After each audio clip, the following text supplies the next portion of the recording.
what inspired you to write books? I think what inspired me to write books is just other books. I think every time I read a really good book, ever since I started reading at like age 4 onward, every time I started reading a book that I really liked, it really inspired me to do something that was kind of like that.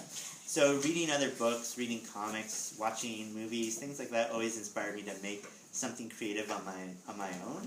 And I think that's really the main thing inspired me.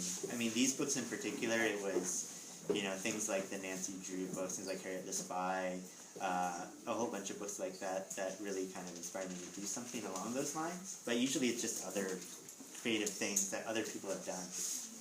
Yep. Other than your own books, you said your favorite books were a lot of the books that you mentioned in your presentation. To clarify, what would be your favorite? My favorite book of all time? I don't know. That's a hard one. I can't really choose just one book. A couple books that I read that are kind of more adult books that I really like. We were just mentioning it with my friend Chris here over lunch. I really like, there's an author by the name of Michael Chabon, and he writes a bunch of books that are really good, and one of my favorites is called The Yiddish Policeman's Union, which is kind of a detective story set in Alaska and sort of an alternate history of the United States. So I really like that one.